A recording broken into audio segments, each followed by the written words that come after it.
seem like the type to love and leave and disappear right after the song. So give me the night to show you and hold you. Don't leave me out here dancing alone. Oke, Assalamualaikum warahmatullahi wabarakatuh. My name is Seljaya. I'm from English Education Class D.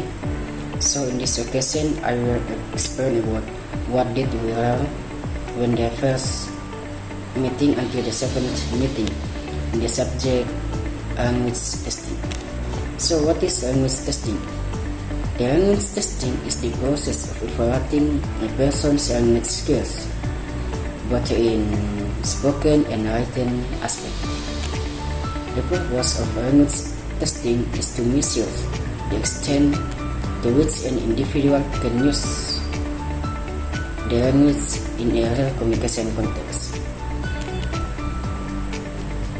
In the language testing, there are assessment and testing. Assessment is a popular and sometimes misunderstood term in today's educational practice. Assessment is to assess or measure the level of a person's mastery. This assessment is through a continuous process using various techniques or methods. Next is measurement and evaluation. Measurement is the process of measuring or evaluating a student's grades or performance in the class. Evaluation is a process of taking or correcting a person's test scores to analyze information to determine the extent of the person's abilities. And next is assessment and learning. Assessment is a process of evaluating to measure a person's level of ability. And learning is the process of obtaining something through the learning process. So, from the process of not knowing to be knowing. Usually, this is done repeatedly to find out and achieve good results. And next is informal and formal assessment. Informal assessment is a way or a method used to collect information without using a standard or formal test.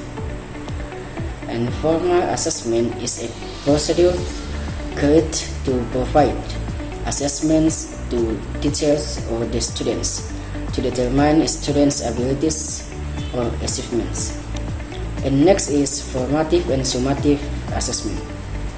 Formative assessment is a process of developing skills and monitoring students with the aims of students being able to provide good feedback.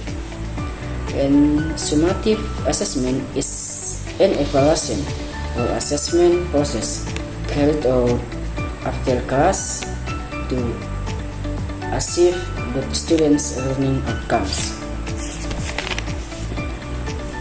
And next is norm reference and criterion reference test. A norm reference test is a test to praise or compare the order in ranking of a student with other students. Criterion reference test is a test designed to provide feedback to the participants. And there is types and purpose of the assessment. The first type is achievement test. An achievement test is a test designed to measure a person's level ability that has been studied in a particular field. And the second is proficiency test. A proficiency test is a test designed to measure a person's competence or skills in using a language. And the third one is diagnosis test. Diagnosis test is an assessment designed to identify a person's strengths or abilities and aspects that the students need to develop. And the fourth is aptitude test. Aptitude test is a test designed to measure a person's innate ability or potential in learning a foreign language. And the fifth and the last one is placement test. Placement test is a test that someone uses to determine the level of rank that aims of placing students in a class or place based on their abilities. And there is issues in language assessment then and now. Historically, language testing trends and practice have evolved through teaching methodology. Around in early 2015, Teaching by Practice Principle or TBP, Chapter 27. The first one is dynamic assessment. Dynamic assessment is an assessment tool and approach that focuses on students' learning potential based on the Vygotskian approach to education. And the second one is assessing pragmatic use. Assessing pragmatic use is to assess the pragmatic use of how a person uses a language in the real world. The third is use of technology in testing. Use of technology in testing is the use of technology tools such as smartphones, tablets, computers, and the internet to increase the efficiency and effectiveness of the testing process.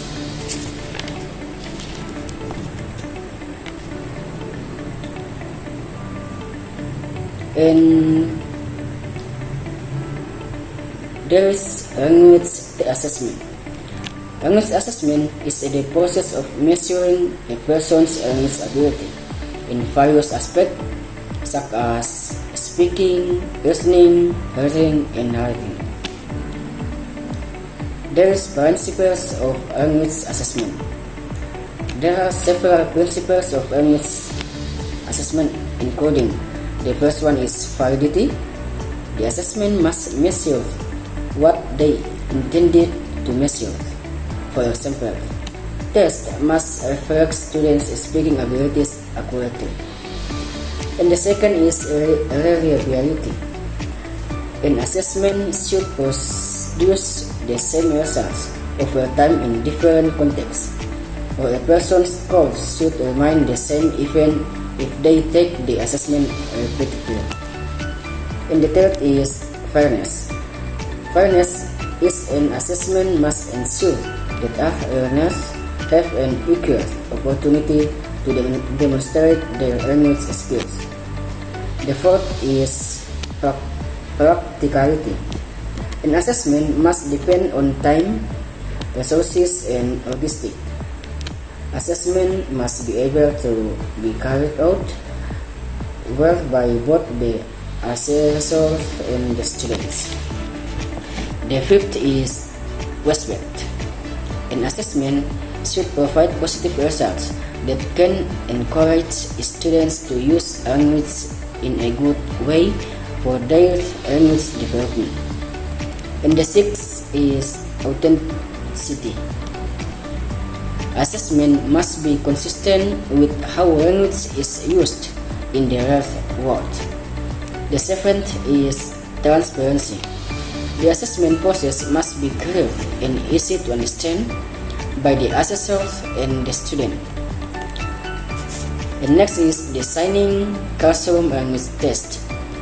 The language test design process in the process of creating a language to measure a student's abilities, which focuses on the validity and effectiveness of measuring a student learning progress. This test aims to measure a student's abilities in various aspects of language. The test must be in accordance with the student's abilities. And next is types of language test.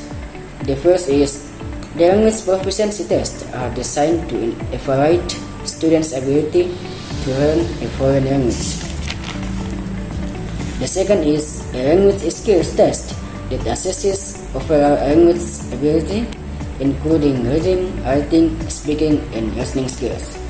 And the third is Parliament test is used to determine the appropriate level for students in language learning. That means determining the level of students learning from easy to difficult language. The fourth is diagnostic test is used to evaluate or identify certain aspects of students, for example, the student's strengths and weakness.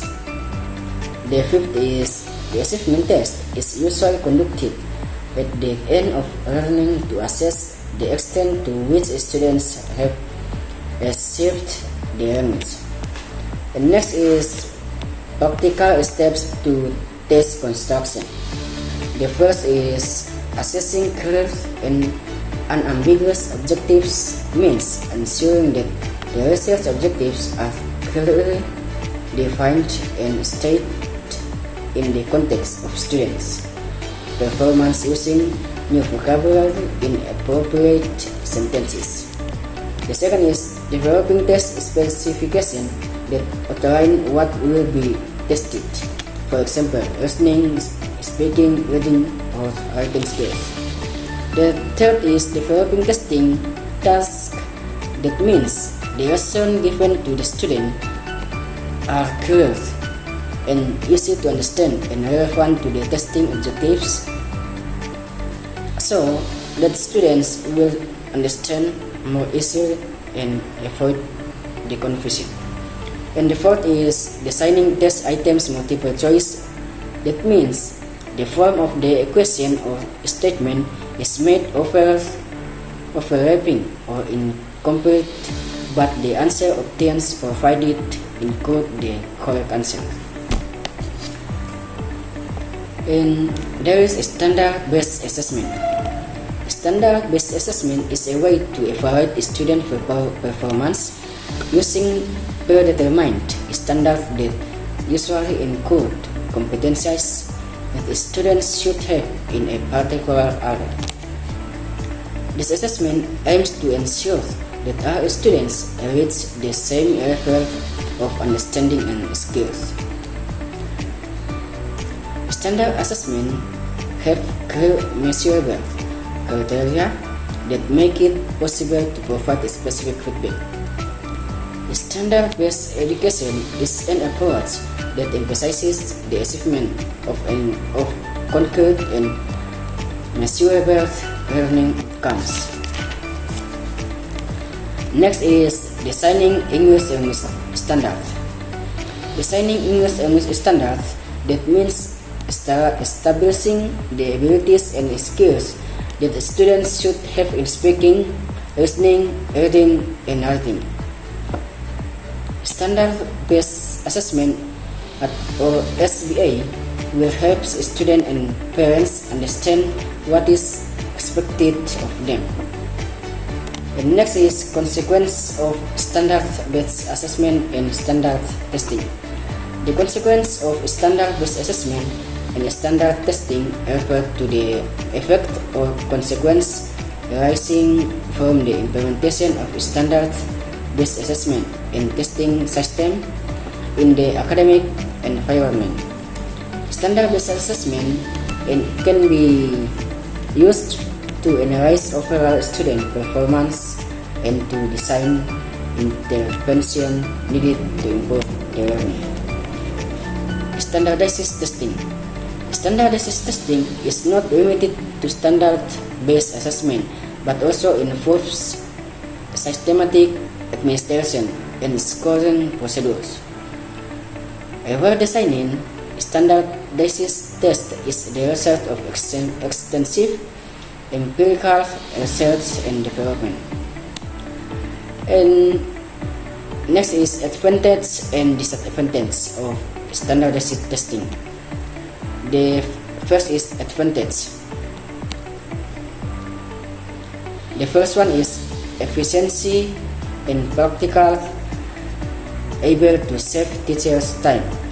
The second one is validated and reliable, pre-tested for accuracy and fairness. The last one is fast assessment and reporting. This is specific for multiple choice format.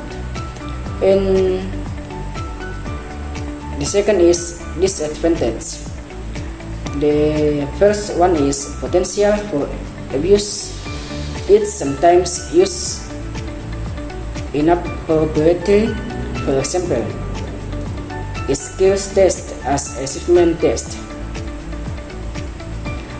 The second one is bias in indirect testing, which may not fully reflect the actual ability of the test taker.